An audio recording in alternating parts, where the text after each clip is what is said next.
Welcome to आदेश ज्योतिष centre. जो भी हमारे चैनल पे आए हैं उनसे रिक्वेस्ट है प्लीज़ चैनल को सब्सक्राइब करें। अगर वीडियो पसंद आती है तो इसको ज़्यादा से ज़्यादा इसको लाइक और शेयर जरूर कीजिएगा। काफ़ी सारों से रिक्वेस्ट है, प्लीज़ आप वीडियो देखते हैं तो चैनल को सब्सक्राइब जरूर करिएगा। आपका एक सब्सक्रिप्शन मेरे लिए मोटिवेशन का काम करता है। चलिए बिना टाइम वेस्ट किए मैं आपको बताने वाला हूँ कि मार्केट का क्या होने वाला है। कुछ टाइम पहले मैंने मार्केट में वीडियो डाली थी और मैंने बोला कि मार्केट में फॉल आ सकता था, ठीक है। बट कुछ लोग उसको आई थिंक सीरियस नहीं लिए, उन्होंने बोला आया नहीं ऊपर जा रहा था। लेकिन मैंने जो बताया था मार्केट गिरना है, मुझे दिख रहा है गिरना है, तो जब मार्केट जब गिरा, ठीक है ना, तो उनको नहीं आया। मेरा एक व्हाट्सअप पे एक ग्रुप है जो मैं लोगों को अपनी ओर से मुझे जब लगता है तो मैं अपनी ओर से छोटी मोटी एक सलाह उनको देता रहता हूँ, ठीक है ना।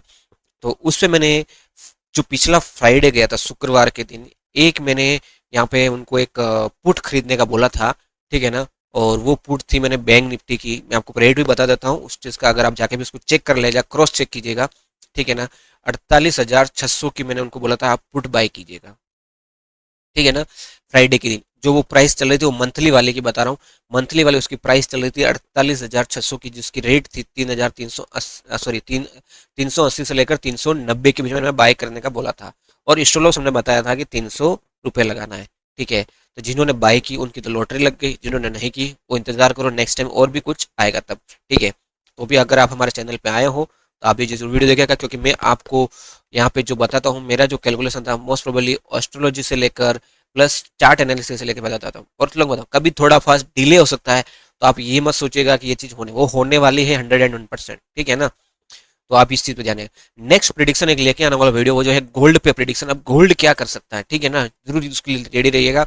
गोल्ड आने वाले समय क्या तहलका मचाएगा या बर्बाद करेगा लोगों को, उसके बारे में आपको जरूर बताऊंगा, ठीक है। तो वो जो पुट की मैं बात कर रहा था, वो जो पुट थी, अगर आप जाके देखोगे ये वीक में उस पुट की जो प्राइस गई थी हाईएस्ट 380 पे, मैंने बाय का बोला था, ठीक है। 380 से वो पुट गई थी 2,000 रुपये तक पूरे हफ्ते में। और जब यहाँ से मार्केट जब गिरा, ठीक है, अब मुझे तो प्रिडिक्ट था कि अब ये मार्केट गिरने वाला है, लोग सोच रहे भी जा रहा ज्यादा।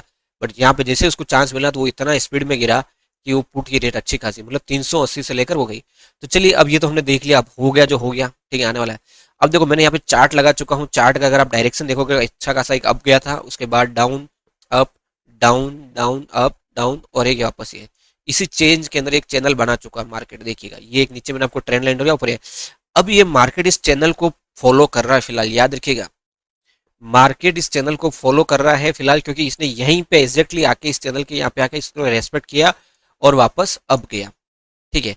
लेकिन ये चीज अब आपको आगे कहां तक लेके जा सकती है मार्केट के अंदर, एक याद रखिएगा, मार्केट अब ये जो हाई बना है ये वाला, ठीक है ना, अगर इस हाई को अगर आप देख रहे हो तो 22,775 इसको आप हाई मान के चलिएगा आने वाले कुछ दिनों तक के लिए, ठीक है ना, बराबर। अब ये जो यहाँ पे एक बड़ी अच्छी खासी व्हाइट कैंडल बनी है जो बाइंग की है, तो डेफिनेटली अब ये कैंडल हमारे लिए इंपॉर्टेंट हो जाने। अगर इस कैंडल को हम अप साइड ब्रेक करेंगे, याद रखिएगा, अब इस कैंडल को अगर हम अप साइड ब्रेक करेंगे तो वापस हम 22,700 के आसपास जाएंगे, ठीक है। अगर हम ये ब्रेक नहीं कर रहे, याद रखिएगा दोस्तों, बहुत अच्छे से मैं एनालिसिस बता रहा हूँ, ऐसा बहुत कम लोग बताएं। अगर हम ब्रेक नहीं कर रहे हैं और इस कैंडल के बीच में हम कहीं न कहीं चल रहे हैं, ठीक है, देखो, और फिर बाद में अगर ब्रेक कर रहे हैं तो भी अच्छी चीज है, तो मार्केट बहुत अच्छे से जाएगा, फिर ऊपर ही जाना दिखेगा। लेकिन मुझे ऐसा नहीं लगेगा, क्योंकि कैंडल के यहाँ पे होगा मार्केट थोड़ा यहाँ पे होके फिर नीचे और आ सकता है। जो मेरी एक लिमिट है 21,000 के आसपास, ठीक है, 21,200, ये एक लेवल मार्केट यहाँ पे टच कर सकता है, ठीक है। यहाँ पे आप जो है आने वाले टाइम पे कंडीशन वही है। अब ये जो कैंडल बनी है व्हाइट वाली, ये इंपॉर्टेंट है, इसका आप स्टॉप लॉस समझ के चलिएगा। इसको आपको जो भी रेंज समझ के चलना है, जब तक ये ब्रेक नहीं होता तब तक, ठीक है। तो यही कैंडल आपकी डिसाइड करेगी अब मार्केट कहाँ जाएगा, ठीक है ना। तो इस कैंडल पे आप फोकस कर लीजिएगा और इसके हिसाब से आप अपना मार्केट है।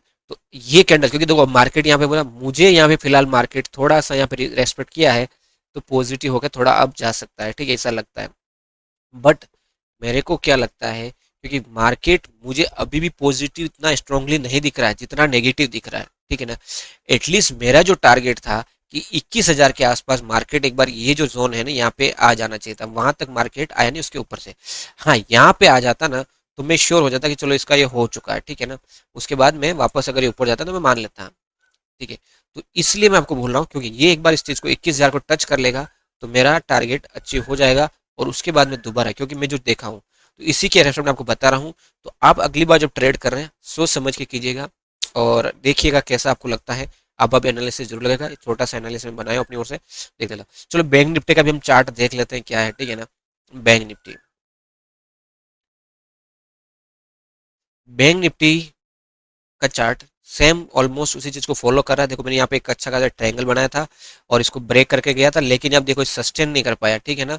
अब ये सस्टेन नहीं किया है तो अभी आपको यहाँ पे देखो यहाँ पे ये जब पैटर्न बनता ना, तब मुझे क्लियर 101% में श्योर रहता हूँ कि मार्केट जब यहाँ से गिर के जाके वापस आ रहा तो वो नीचे आएगा। ये ऐसा नहीं वापस यहाँ पे सस्टेन, ये सस्टेन करना होता है यहीं पे सस्टेन कर लेता। अगर यहाँ पे सस्टेन करके जा रहा है ना तो चला जाना चाहिए था, तो मार्केट बहुत और अच्छे से जाता। ठीक है, एनी हाउ अब मार्केट जब एक चीज होती है, मार्केट जब गिरता है तो कोई गारंटी थोड़ी यहाँ पे। देखो अब ये जो पैटर्न बन रहा है, ये पैटर्न के अंदर मार्केट वापस इसी जोन में आ गया। तो इसी जोन में आपको बताओ ये वाली जो कैंडल देखो वहाँ पे निफ्टी में वैसी कैंडल बनी है और बैंक निफ्टी में तो ये कैंडल आपका एक डिसीजन वाली कैंडल होगी। जब इसके नीचे है तो हम अच्छे खासे नीचे हैं, और यहाँ पे जो टारगेट अगर आप देखोगे ये वाला कैंडल लास्ट, ठीक है ना, ये बहुत दूर है। ठीक है, दिखने में आपको बहुत दूर लगता है लेकिन कुछ मार्केट है, कुछ भी पॉसिबल है। लेकिन ये दूर की वजह मुझे जो टारगेट यहाँ पे फर्स्ट टारगेट जो दिख रहा था वो था 45,000, ठीक है ना। 45,000 के आसपास हम यहाँ तक आ सकते हैं। ठीक है, ऐसे ऐसे मार्केट ये एक ऐसा जोन बनाएगा, मुझे ऐसा लगता है। इसलिए मेरा 45,000 का जो रेंज है वो यहाँ पे पॉसिबल है, क्योंकि मैं जो हाई देखा हूँ 50,000 और नीचे जो देख रहा हूँ 45,000, इसी जोन के बीच में मुझे ऐसा लगता है मार्केट इस साल तक घूमेगा। ठीक है ना, जब जब भी आपको हाई जाएगा नीचे आएगा नीचे वाला लोएस्ट लेवल आपका ये है और ऊपर वाला 50,000 का लेवल है। जब तक बैंक निफ्टी 50,000 को क्रॉस नहीं करेगा तब तक ऊपर जाएगा। ये साल का आप इसको मान के चलिएगा, ठीक है ना। तो ये चीज़ मैंने आपको बताया हूँ। तो अभी मार्केट में आपको किस हिसाब से डिसीजन लेना है, ये कैंडल पे फोकस करना है। जब तक इस कैंडल के बीच में मार्केट है आपकी पुट और कॉल डिक्रीज होती जाएगी, याद रखिएगा, ठीक है ना। अगर इस कैंडल से मार्केट बाहर निकलता है तभी आप एंट्री लीजिएगा, नहीं तो आपके पैसे जा सकते हैं। ठीक है, तो ये था बैंक निफ्टी एंड निफ्टी का प्रेडिक्शन आने वाले कुछ 10 से 15 दिनों के लिए, ठीक है ना। और आप इसको जरूर देखिएगा। Thank you so much. अगर वीडियो पसंद आती है तो ज़्यादा से ज़्यादा लाइक जरूर कीजिएगा और चैनल पर पहली बार आए हैं तो प्लीज़ सब्सक्राइब करके जरूर जाइएगा। धन्यवाद।